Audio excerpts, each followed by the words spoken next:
I can still remember when I was about 12 or 13, listening to music, and some of you who may be my age can probably remember listening to music on great big giant cassette radios. You remember those big stereo boom boxes? And how many of you can have? I had gotten one for Christmas. I was very excited about it. And back then, some of you young people may appreciate this. Back then, if you wanted to hear a single song, you didn't just go to iTunes and download it. You actually would sit and listen to the radio, and you had a cassette there ready to rock. And as soon as the tune came around, you pressed record. How many did that? It was sort of like an iTunes account in the 80s. So I was doing that. I'm listening and recording some of get me a little mixtape going on there. And I hear this interview from Michael McDonald from the Doobie Brothers. I was a big Michael McDonald fan. And I think he was doing an interview with Casey Kasem or something. And he talked about his music career, and he asked him, when did you really know you were going to be a professional musician? He says, when I was 12 or 13, so it was the age I was at the time of the interview. He says, when I was 12 or 13, I just remember just knowing this is what I wanted to do. I was going to pursue music as a career. And so then that's when the light turned on for me, and I go, that's what I want to do. I want to pursue music as a career. This is what I was very passionate about. The hard part about it, though, is in the church that I grew up in, my dad was a pastor there, it wasn't really very conducive for young people to express their desires in music. In fact, we played hymns, and how many of y'all seen a hymn book? Y'all know what hymn books are? So in hymn books, if you kind of follow along, the melodies go like this, right? Everybody know how to sing, they're written in 4 parts, so there's 4 little notes. Now, nobody plays piano like this, do they? Ding, ding, ding, ding, ding, ding. So I'm trying to play them. They sound terrible, so I'd sort of kind of fill in the gaps. Y'all know the way Russ plays hymns? That's not how they're written.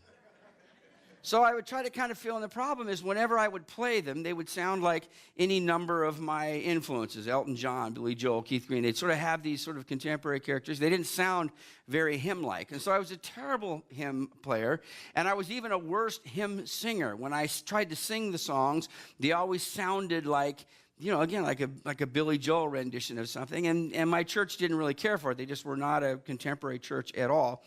And they were really afraid of it. So it actually got to a point where if I was going to sing in church, I had to sing in front of the elders before I could actually go sing.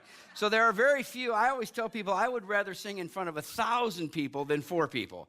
So let alone 4 grown men that are sort of scratching their beards and going, I don't know about that. So it wasn't very encouraging to me. And the message was pretty loud and clear. Your music doesn't belong in the church. And then when you're so deeply connected to your music, when music is a big part of who you are, you sort of extrapolate from that. Well, I guess I don't really belong in the church. And that's what governed me for a lot of years. In fact, it wasn't until my late 20s when I went to my first Promise Keepers rally where I heard these really great musicians playing and singing the way I played and sang. That was the first time I ever felt like I was needed. I go, man, I do have something to offer. But as a young guy, I never did feel like that. And So eventually I sort of lost heart and I sort of stopped. By the way, one of the things we want to do at Crosspoint Church, it's so encouraging, is to have young people participate in our music program. We're going to start seeing a lot more kids up here, young men and women up here playing and singing. We have them singing in our choir, in our band, in our orchestra. We're really excited about that because we feel like it's a great way to connect young people to music and to their church and make them feel like they're a part of this. So anyway, I didn't really feel too connected to my church. My religious experiences growing up were really not that pleasant. They were, I remember a lot of bickering and fighting in the church, and it just wasn't really all that encouraging, and I just didn't want to have much to do with it, frankly. So pretty quickly, I began to divert my attention to contemporary music. And I think, as many of you know, I went and I toured in a rock and roll band, and people always ask, well, was it a Christian band? No, it was not. I was a Christian. I was saved, but this was not. We were just a barroom brawling rock band, and I did that for 10 years. But as I beginning to pursue my music career, I got stuck between 2 rocks. One of them was, well, how are you going to make a living? In fact, that kind of plagued me my whole career. We're doing some pretty cool things. We're traveling all over the country. We're supporting our children with music, which is pretty cool. Most people don't have that opportunity. But people would still say, so when are you going to get a real job? And it was a ton of work. People that have never done it will have no idea how much work it is. We'd play nearly 300 concerts a year. So we were constantly on the road playing and singing. It was a ton of work. So as I'm trying to kind of find my way as a young guy before I went on the road, people say, well, how are you going to make a living? How are you going to make a living with this? Or they would say, you got to change the world with music. You got to change the world. The Beatles changed the world. Other types. You can be that sort of that catalyst for change. Now the problem with it is it created in me a value that was flawed. And if your children have musical aspirations, don't do this to them. Help them think through what life as a musician may look like. But there's an intrinsic value to music. In other words, music doesn't have to have an external indicator for success. It doesn't have to be determined by how much money you make or if you change the world. Sometimes music is just good music. And some of the best musicians you'll ever meet, you've never heard of before. They're just cats that play in the community. They're really talented. And they're not going to make a record that's going to change the world, or they're not going to make $1 million. We can make a lot of money in music, and we can change the world through music, but most of us are just going to be people that play music because it has value to it, right? There's an intrinsic value to the music and arts. It makes us better humans. It makes us better communities. But that wasn't really kind of instructed to me. Now, sometimes I spend a lot of times talking with parents and children, and sometimes the parents see things from one perspective and children see things from another perspective, and they say, oh my gosh, that's all we talked about. We told you 1,000 times, that music had value, et cetera, et cetera. But I, for whatever reason, I never really heard that. I always heard that the value of music was if you made a lot of money or if you changed the world. And I didn't do either one. I kept my family slightly above the poverty level through touring for 10 years. But I had a chip on my shoulder. I had a chip on my shoulder with music and with money because I had a false sense of self. The things that I felt were so important to me, music, performance. I was an entrepreneur, so sort of carving out a life with all that. It could only be measured in terms of how much money I made or in how big of an impact it had for culture, et cetera. And I'm like, I just do it because I'm called to do it. I want to do it. So it created a false self.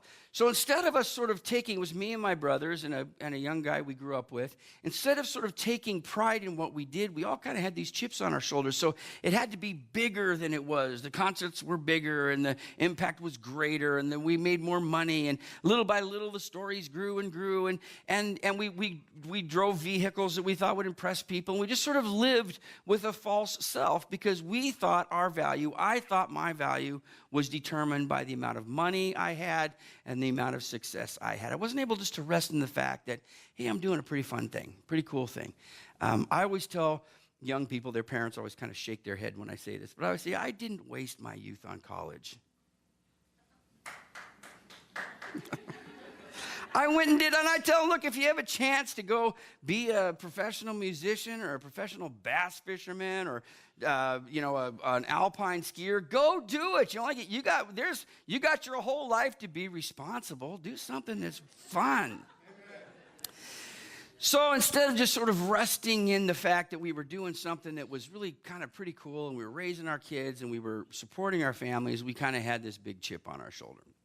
So, as you know, I've told the story before. We stopped touring in 1994, and I went. And it was pretty disheartening to me because, you can probably, some of you can relate. At the age of 28, with 2 kids, I had to reevaluate my whole career. I had to kind of figure out what was next. But the bills keep coming, right? The mortgage is still due, and so I went and found a job. Maria had a job in retail, and I had to go find a job. And there was a family, some friends of ours. We moved back into our hometown, and there was some family friends that owned a manufacturing plant, and I went to work in manufacturing. And I went to work for $6 an hour. Now, you might think that was a long time ago, and that was a good wage in 1994. I assure you it was not. And I think it was just a few dollars, a few cents above the minimum wage. So I was happy to have a job. I worked really, really hard at it. I haven't always been the smartest guy or made the best decisions, but I could always outwork the next guy. So I always worked hard. My idea was if I can just kind of, put my head down and work, good things will happen. And that tends to be true. So I had this community around me. We were all kind of blue-collar guys, young guys. We didn't have a lot of money. In fact, when when I'm with people, it was interesting. I was having a conversation with some folks who grew up in urban areas, some African Americans and some Hispanics in New York here just recently. And I said, one of the things you got to remember is when people think of white evangelicalism, they think of like suburban wealth, that kind of thing. But that's not my people. I grew up we were poor, so those are my people. So I actually fit really well. I can go down to a local pub or tavern and shoot a game of pool or something. Those are my people. That's my culture. But sometimes I get into different cultural environments, and they're not my people. And so at the time there, even though we were poor, we were just working so hard. We wanted a better life for our children. We wanted to do more. We were just dead dog broke, no money at all. And I got my first job at a big evangelical church in Northern California. Now, it's kind of funny to talk about it because how many of you all know Redding, California? Anybody know it? A few of you probably know of it. Redding has a great church. Bethel Church is in that community, and but it's not a big city. Even now, it's only 100,000 people there. And I think at the time, there were 60 or 70,000 people there. So it never was a very big city. And I actually grew up in a little town about 10 miles south of it called Anderson. And so I was working at this manufacturing plant, and I got a job, which is in and of itself is sort of miraculous. I'll tell you that story one day. If you go through Isaiah 6, I tell that story. But I got this job. Now, so it was sort of like going from this small town community, sort of this rural community, into, quote unquote, the big city. It wasn't really a big city, but from my perspective, it was the big city. And I became really aware of the income disparity. And even though I was making a decent wage as a music pastor, I was moving kind of from my people into more of a suburban professional community. So these were guys that had more professional jobs. They were white collar. They made more money. And I was a little sensitive about it because I had already grown up with this sort of dysfunctional view towards money. I didn't see it. I saw money as something that determined value. And so then when I came and people had more of it than I did, I felt pretty defensive about it. I felt like I didn't quite, stack up. And to sort of make matters worse, there's sort of this funny story with me and my boss. He's a really great man, a good guy, and he's wanting me to be successful. But I come from a community where we wear ball caps. How many ball cap wearers do we have? I mean, in my community, we wore them all the time, and not the flat brim stuff. You had to put the little crease in it. And if you put one of these in it, even better. You put the little redneck crease in it, and you have different kinds of hats. So you have your regular hats, your working hat, your kind of everyday hat that has, like the sweat stain around it, and you just wear it all the time. It's the one that's probably a little bit disgusting. And you hang them on your garage. Anybody else kind of hang their hats on the garage? So you might have like 20 different hats on your garage. I mean, that was me too. I still have hats that I've had for 30 years. I don't wear them as much as I used to. But you have your everyday hat, and then sometimes if you're going to go out, you're going to go to a fancy restaurant, or you're going to go to church, you have your good hat. It's your really good one. No sweat stains on it. It's clean. How many got a good hat? So I said, this is my church going hat. So I would wear these hats all the time. And he says, hey, I notice you wear hats all the time. He says, maybe you should not do that. It seems small town to me. Now, it's kind of funny now to see Redding itself is a small town, but to see, so I kind of look back on it now in a little bit of a comical way. And he had good intentions. What he wanted to do, he wanted me to be successful in my job, and he wanted me to present myself in sort of a professional way. But he did something inadvertently that was really pretty crippling in a way. He didn't do it on purpose, but he disparaged my people. He sort of made me feel bad about who I was. He said, it's a small town. But the problem was I was small town. It's who I am. I'm a small town guy. I don't like big cities. I can hang out in them. I have lots of friends that Chicago, New York, and Southern California, the Bay Area, San Francisco Bay Area. We go to nice restaurants and we'll go see great shows, and I do fine on, so it's not like I can't navigate cities. I just don't really like them. If I had my way, I would live somewhere in southern Fairfield on about a 600-acre plot, deep in the woods somewhere in a little shack that none of y'all would know where it is. But because of what I do, I need to be around people, don't I? So I'm just not really a big city guy, but it doesn't mean I can't function in them. But part of it is because I'm more comfortable with who I am, able to embrace and be content with who I am. But at the time, this increased the feeling that I had that I didn't quite measure up because of my culture, because of who I was. I was poor. I was young. I was from the country. And now I was going to the city with more professional people. And it sort of emphasized the fact that I didn't quite measure up. And so then I would try to compensate with things. You try to drive cars you can't afford. I could tell you all kinds of crazy stories. You go to restaurants you can't afford. You spend money. You just don't manage your life very well. So I had the opportunity. Was there for 4.5 years. It was a really great experience. We bought a house. We were really grateful for that. And then we moved to the Bay Area. Now, if I felt the Bay Area, by the way, is sort of the San Francisco Bay Area, and if I felt a certain uneasiness about the income disparity in Redding, California, I can assure you I felt it in the San Francisco Bay Area. It's a big church. It was a wealthy church, and I just remember going to the auditorium, and it was just amazing. And they had pianos. They had like 5 pianos on the campus. Each one of them was more expensive than my entire budget in my previous church. So this is a very wealthy church, lots of money, and I had felt like I had sort of arrived. The little local boy made good. Now I'm in the big city, and I've really arrived. But the problem was I still sort of had this sense, I had this false sense of who I was. And it turned out to be a really bad move for us. It was a really difficult move for us. And we didn't spend our money well. We're trying to do things. It was very chaotic. It was hectic. And my wife is miserable, and we're dying on the vine, and it was just really a big mess. And so about 2.5 years of that, on a Monday morning, I walked into the senior pastor's office to have a meeting like we always did every Monday, and there's the human resource guy, and they basically just said, hey, you're no longer needed. Turn in your keys and your credit card, and we'll see you. Didn't give any reason for it. And it was really catastrophic for us. It was a terrible thing. In fact, and I don't blame them. In fact, when we've talked with them, and kind of to make amends, but I would have really benefited from mentoring. As a young guy, I would have really benefited for someone to kind of sit down and say, hey, let's talk about money. Let's talk about you, and let's talk about how you see life in the world. I would have really benefited. Nobody had ever done that for me, and I would have really benefited from it. Instead, I wasn't working out, so they booted me.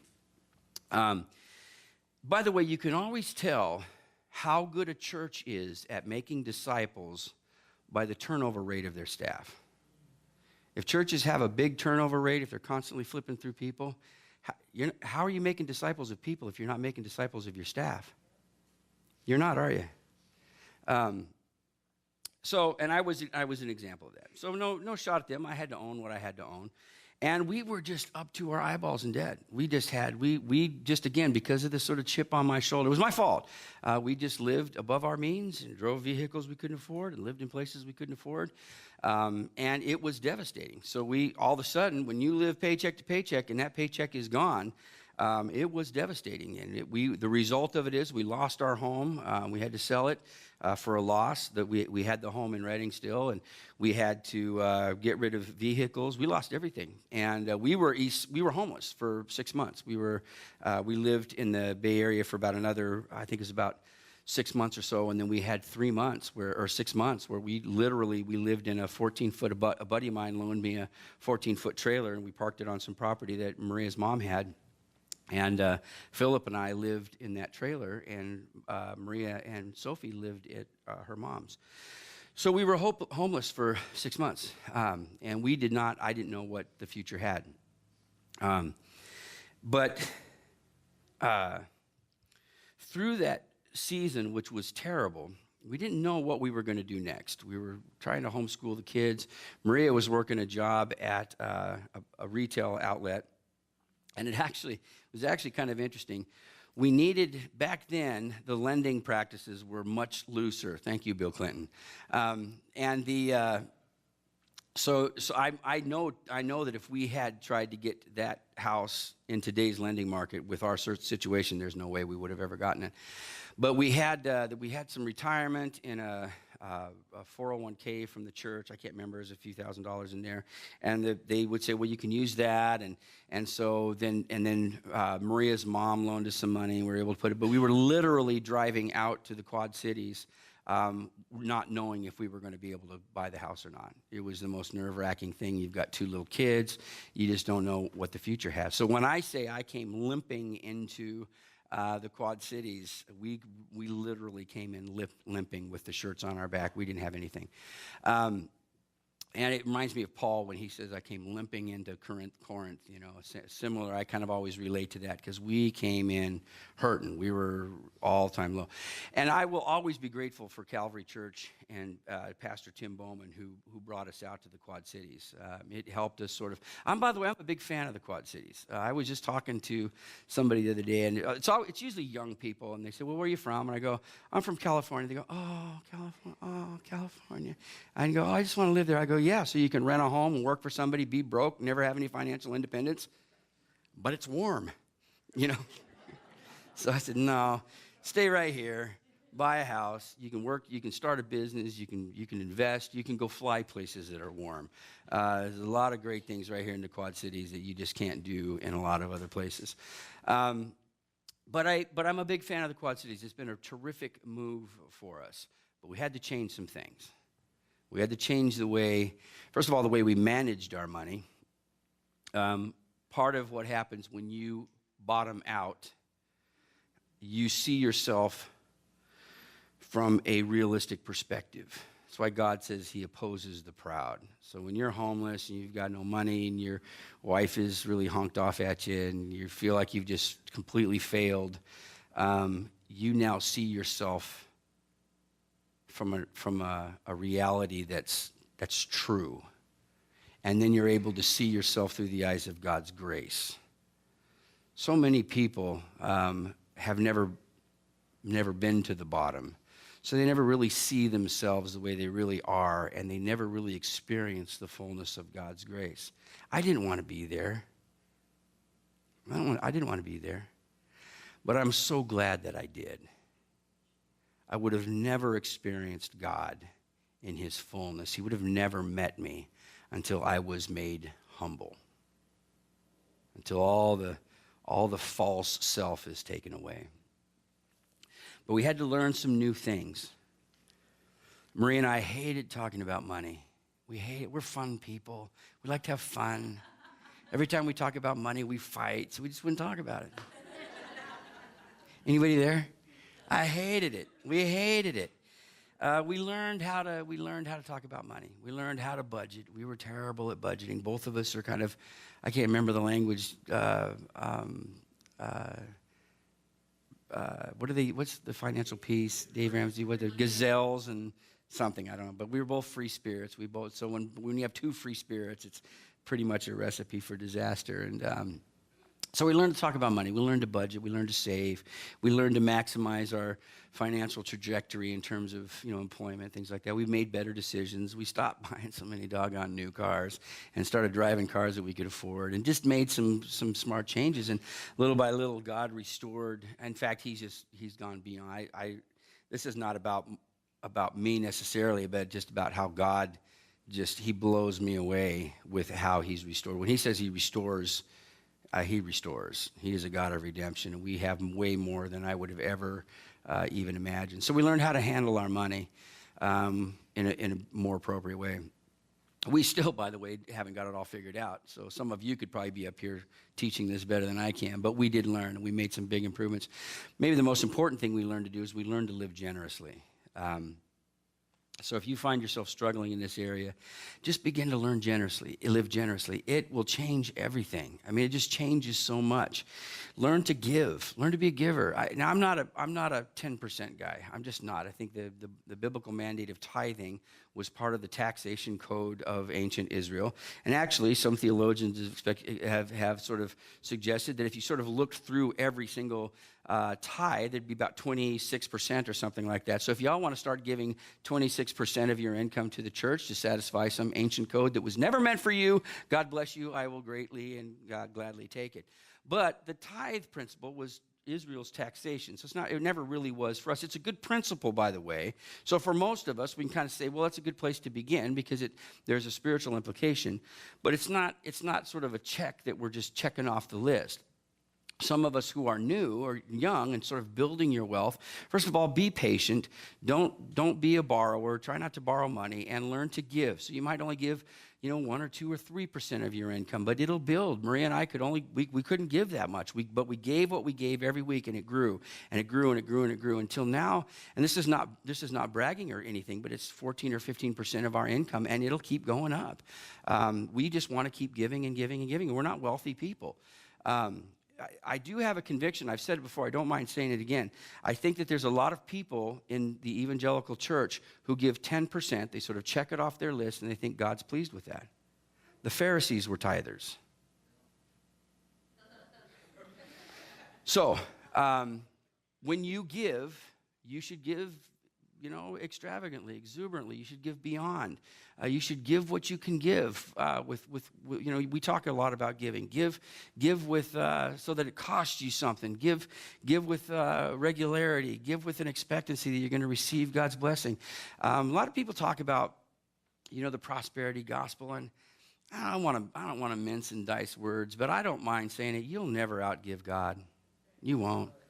There's a little part of me that I just sort of test God, and we give a little bit more, and all right, no, I'm never going to outgive God.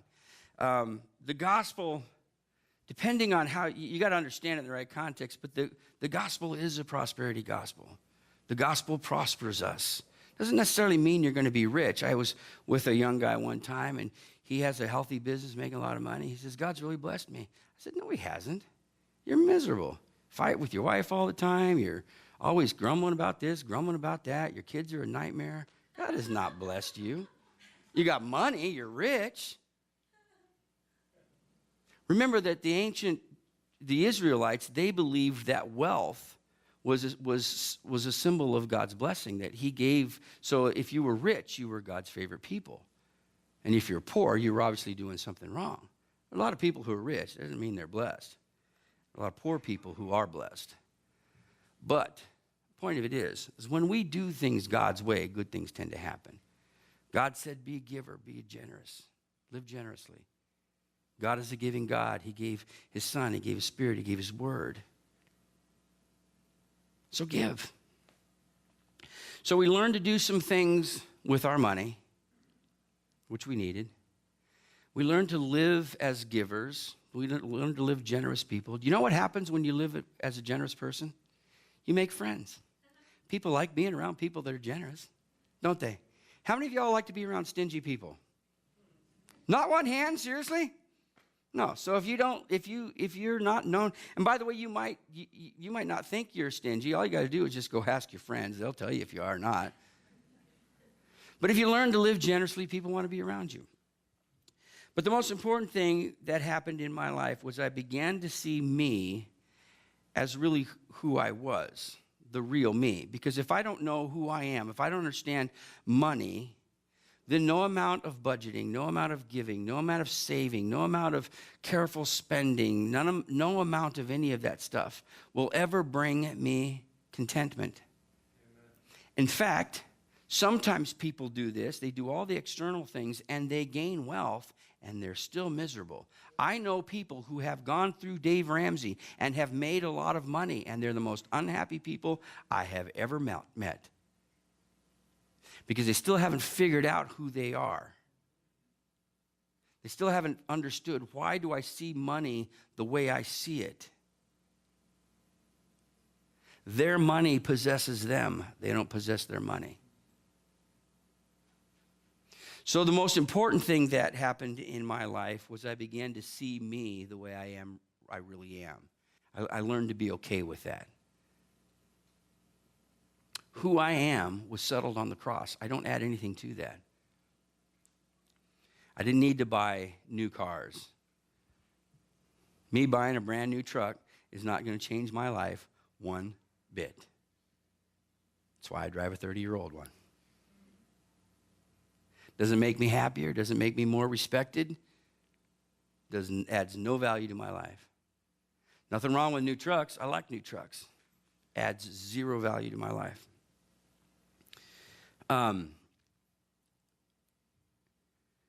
Those are important lessons.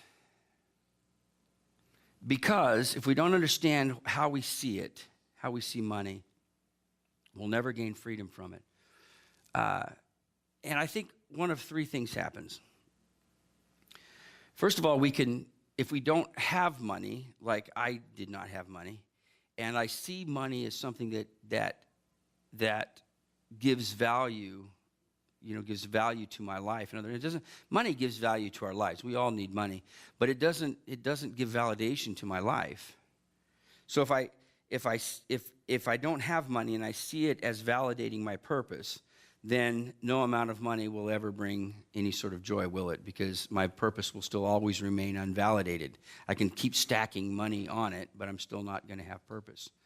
So that's one mistake people can make. That was my problem. The other one that I observe, there's probably more, but the other one that I observe is people that have money.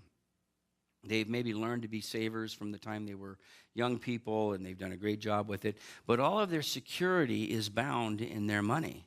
So they think, I've got this big 401k, I've got money, the house is paid off, I've got all these things.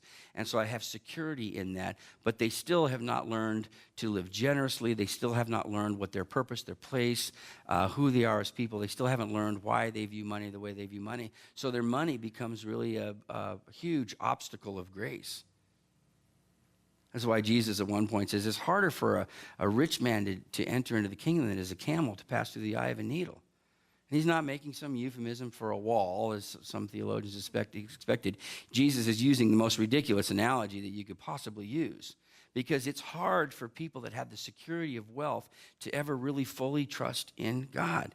Some of the people that I admire very, very much are people who have money but trust deeply in God. They've learned something. So it doesn't mean that rich people don't go to heaven. It just means that it's difficult. Jesus, in that same context, went on to say, well, all things are possible with God. So it is possible with God for rich people to get into heaven, just like it is for me. But it is difficult because you have to overcome some barriers. Because your money becomes your security. We can all remember the parable of the rich guy that had built the barns for all his grain, and he's saying, well, I got this great barns to store all my grain. Maybe I'll build some more barns and store some more grain. And God said, yep, that's great. Today you die. Your money doesn't add one bit of security to your life. That's all in God's hands. You should have some savings. I get that. We should manage our money. We need to be prepared for when the troubles come. That's a biblical concept. But in the end, our security is in God. It's in the foundation that Jesus Christ secured for us, isn't it? Here's the third challenge that comes with money. Sometimes people grew up with money. Their parents had money, and maybe even their 2 and 3 and 4 generations. So they've always had money, and they live sort of not being very aware of what it's like for people who don't have it. I was reminded of this in sort of a hard way for me just recently, just a week ago. I was driving through a neighborhood in our community in the Quad Cities here, and there was a trailer house, and it was just filled with these kind of really run-down trailers, and it was really kind of a ratty-looking place. And I go, man, that's so ugly. I wish they'd do something with that. Why don't they move that somewhere, build a wall around it or something? And as soon as I said it, I had this huge check in my spirit. You know what I was saying? I wish they'd put these poor people out of sight so I don't have to look at them. That's terrible. When we get so absorbed in our world, in our context, we often lose the perspective of what it means to be poor. And me, of all people, should have never lost that perspective, because I know poor people. I've been poor. You know what I know about poor people? First of all, some of them are the greatest people you've ever met. But poor people usually need some help. Usually all kinds of sociological problems, socioeconomic problems. They need help. They have problems with, with addictions. They have problems with mental health. There's all kinds of problems that go in these communities. And what we want to do is we want to sort of just tuck them into corners, into certain neighborhoods, so we don't really have to deal with them too much. Kind of out of sight, out of mind. That's not the gospel, is it, though? Gospel says to the least of these, my brethren, you've done it unto me. There's a whole lot of Jesuses in those poor communities. So that's the third thing that can happen if we're not careful when it comes to money. For me, so much of this is, the reason I'm telling my story is because I found this out. When I tell my story, and I do it from a public place, it gives other people permission to be human. If I can stand up here and I can say, hey, these are things that I've struggled with, and here's some things I gained some victory in, it gives encouragement to other people to say, I can do better and I can be better too. I can overcome some of these things. But I had to be made aware of something. You know how sometimes you're not made aware of sort of flaws in maybe your character, your habit, If you're married, after a while, your wife points them out. She'll say, hey, you know that really disgusting thing I've told you that you do? Yeah, well, you're doing it right now. You might want to stop it. Sometimes we have to have these errors, these errors in our life exposed, these weak places in our life exposed. We have to be seen. I had to have this revealed to me. I had to know that I had this huge, huge blind spot with the way that I saw money. I thought that money added value to me. I thought people measured me through the grid of money. I thought it validated my life and my work. But it doesn't do any of those things. The only thing that does any of that is what Jesus called the kingdom. And he gave the example of a farmer who discovered a great treasure in the field, and he sold everything else he had, and he bought the field so he could possess the treasure. The only thing that adds value to my life is the kingdom, the foundation that Jesus laid down for me. Paul writes it in a really helpful way. Sometimes we sing songs earlier in the service, and I go, man, we should be singing this one afterwards. We sang that song, In Christ Alone, and it says everything that was my experience as God met me in these really difficult times. If God had not met me in the lowest and the deepest part of my heart, I would still be limping through these things. Here's how Paul says it. He's talking about the foundation that Jesus built, the foundation that Christ placed. And in 1 Corinthians 3 and verse 12, he says, if anyone builds on this foundation, that is the foundation of Jesus. So if anybody builds on the foundation of Jesus, using gold, silver, costly stones, wood, hay, or stubble. Those of us that grew up with the King James, remember wood, hay, it says straw here, wood, hay, stubble. Remember that? I have a evangelist friend that said everything else is just wood, hay, and BS. Those are all building materials, by the way. He says, if anyone builds on this foundation using gold, silver, costly stones, wood, hay, or straw, their work will be shown for what it is, because the day will bring it to light. That is the day that Christ returns. It'll bring it all to light. It will be revealed with fire, and the fire will test the quality of each person's work. And what has been built survives. And if what has been built survives, the builder will receive the reward. So in other words, if I build on the foundation of Christ and only the foundation of Christ, it's going to survive, isn't it? But if I add to it, if I start adding to it all these things, if what has been built survives, the builder will receive a reward. If it is burned up, the builder will suffer loss, but yet will be saved, even though only as one escaping through flames. So in other words, if I'm adding something to the foundation that Christ secured for me, if I'm trying to add this, if it's Jesus plus this, Jesus plus this, Jesus plus career, Jesus plus education, Jesus plus money, Jesus plus security, Jesus plus my looks, Jesus plus my good health and my athletic ability or my music ability or whatever it is, if it's Jesus plus anything, all that stuff is going to get burned away. And you're going to get through it, but you're going to get through it like a person running out of a house that's burning down. You're going to have the scars to prove it. And I've got them, a whole bunch of them. I'm glad I got them, because sometimes it's those trials that teach us things. But my prayer is that you don't have to get them. And I mean that sincerely, particularly for some of you young folks. I want your personhood so secure in Jesus, you don't chase these rabbit trails. I want your value so set in Jesus, the foundation of the gospel of Jesus, the kingdom, that you're never going to chase these rabbit trails. Some of you that are a little older, maybe my age, I know what you're struggling with. I've watched you struggle with it. I want you to get it before disaster comes. Because you'll go through it. You're not going to lose your salvation, but you're going to have a lot of burn scars. There's an action point to this message, because there really is help. We don't have to live like this. You don't have to live like I did. I didn't have to live like that. Somebody could have helped me. I would have really been open to it. Here's an action point. Some of you get this. Some of you could get up there and teach this lesson better than I did. You got it years and years ago.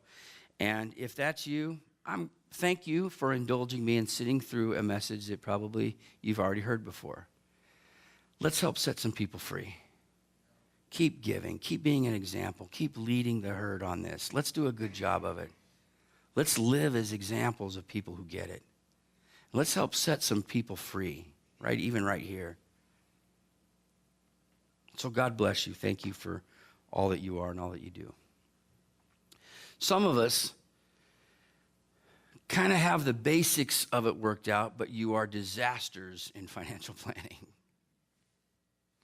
So you need to learn some things. You need to learn how to budget. You need to learn how to invest. You need to learn how to prioritize. The Dave Ramsey class is going to be phenomenal for that. Go sign up for it. Steve and Kim Cole do a terrific job with it. I wish I had learned some of these principles when I was in my 20s. So go take advantage of that. You'll be glad that you did. The third thing is this. Some of you have even actually been through the Dave Ramsey, and you've made some big improvements, but you're still miserable. You still struggle because you don't understand your personhood. You don't know who you are. You haven't dealt with the hard things of life, the deep wounds that happen from our family of origin, our culture. You haven't experienced the deep healing that comes with it. So you may be broke, you might have money, you're still just miserable, doesn't really matter. If you're in this category, no amount of Dave Ramsey will fix that. No amount of financial planning will fix it. You'll still live with a lot of pain, you'll still live with a lot of misery, and you probably won't be successful in the discipline of financial planning or any other discipline for that matter either, because you're bound up. And you need to get free. I can help you get there. Sign up for the Teleos class. And if you've been through it and you didn't get it the first time, sign up for it again. Sometimes it takes a couple of whacks at it. You get out of it what you put into it. If you don't put much in, you won't get much out. So there's an action point on that. Keep praying if you're in that first category. Thank you. Keep supporting the work of God. Let's help set the captive free and move people forward. Learn some financial discipline. Learn to be a giver. Learn to live generously. Learn to budget your money and manage your money. Talk about your money. If you're married, learn to talk about it in ways that are helpful. It was really a big deal for Maria and I. Sign up for Dave Ramsey. And finally, learn who you are. You have to learn who you are. You have to learn who you are. You have to learn who God is. And maybe even more importantly, you have to learn who God isn't. I think I spend more time talking to people about what God isn't and who God isn't than who he actually is, because people have so many misconceptions. Sign up for Teleos. Let's be a people that live with freedom, and let's help set the captives free. You got it? Are you with me? God bless you. Have a great weekend.